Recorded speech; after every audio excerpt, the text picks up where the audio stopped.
So, hi teacher. Right now I was about to go to sleep and I remember I had this thing. So, I will start. The first problem was correct, so I have no corrections for it. The second one, I got the second point of the second one incorrect, mainly because I accidentally put another value that wasn't supposed to be there as a distance, but analyzing the issue, it was going to be 300 meters. And because in the problem it said that we must have like the successive paths of 80 meters, 120 meters, and 100 meters, which at the end gives us, instead of this number, a total of 300 meters. Then the next problem I got incorrect was this one, the uniform acceleration linear motion of Walm. And it says that for the following acceleration diagram, draw the corresponding velocity and displacement diagrams. Consider an initial velocity of -3 and no initial position. Below you have space for calculation, etc., etc. Well, this is the first diagram, which is given to me. It is the acceleration time diagram. And, well, we must have some calculations. At the beginning, I miscalculated because I didn't took the initial velocity of -3 meters per second per se. That's why my whole problem was wrong. I'm showing you right now in the screen an image of the first graph I got because I didn't answer the second graph.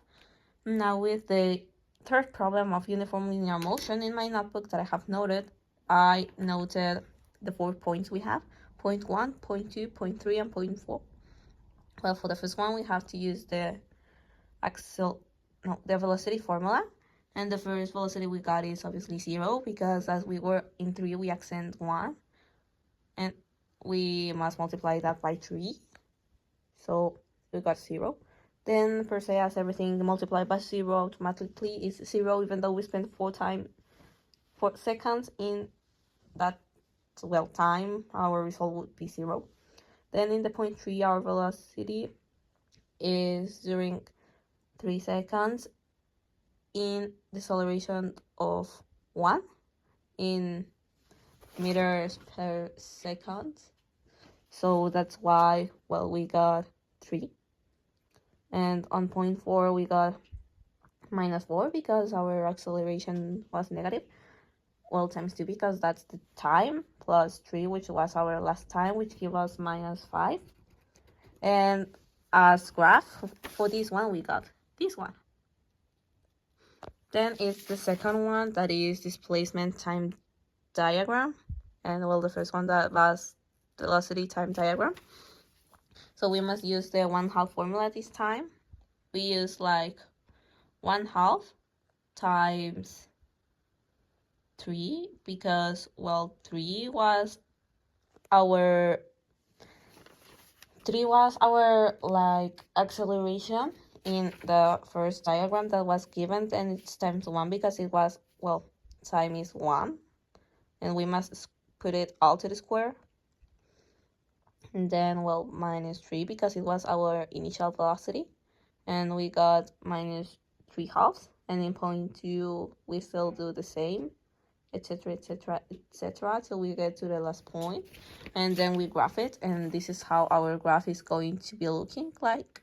Well, I did a small cut because I'm trying to explain stuff, but I'm a bit sleepy right now, but still I had recovered my energy. So, well, we're going with the last exercise of projectile motion. This was what I got, and I actually had the doubts of in what was I wrong, and then I realized that, well, for example, for B, I got it correctly according to my calculus in A, but it's actually wrong. So I'm going to explain why it's wrong. So, well, first off, we start with the basic info we need. We will need the formula of displacement, and we have that our angle is equal to 30 and that our initial velocity is equal to 60. So what we got to do is to equal this formula to 2, yeah? And as we equal it to 2, we are going to substitute, well, y0 for 0 and y for 2, and then we can pass these 2 to our formula, and this is what it will look after we pass it to it, and we like replace the values that we were given. So well, right now we do chicharronera because this is basically a quadratic equation. So we will have 2 times for the arrow above the objective level, which is 2 meters, which is going to be something like near here in our diagram. Well, we must solve this, which is minus 30 plus minus square root of 30 to the square minus 4 times minus 9.81 over 2 times minus 2 over 2 times minus 9.81 over 2. And well, of course, both times must be positive. Our both times are, well, the first time is 0.067 and the second point is 6.048. And that would be our answer for exercise for part A. And then for B, we will also need the result of the second time, because if we took the time of the first time, that would mean that somewhere way too close to 0, it would reach that would mean it would very quickly reach the objective, and while it cannot be possible because we want to get the closest as possible to 300. So that's why we use the second time, which gives us a result more close to 300, which would be our whole length of x. So that's why we use this formula of x equals Vox times time plus xo. And well, our xo is equals to 0 because we start, well, in 0. So we use basically x equals Vox times time. Well, in this case, Vox was 30 times root of 3. This calculus, I actually made it in my exam. It was marked as correct and it's shown right now. And well, we have to multiply this by our second time, which would be 6.048, which gives us 314.26 meters. And well, apparently it will not hit the arrow, well, it won't hit like the target with an error of approximately 14.26 meters. And then we go with problem C.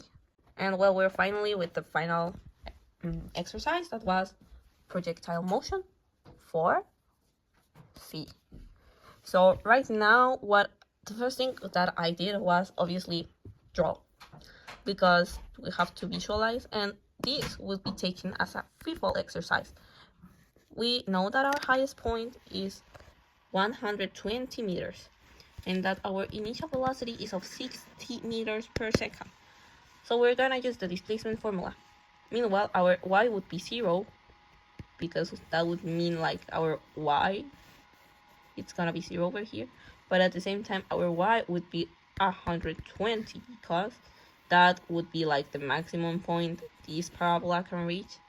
So what we do is that we equal to 0, but the y0, because it would count as our initial y, would be 120, because we're just taking like this half of the parabola to solve this problem.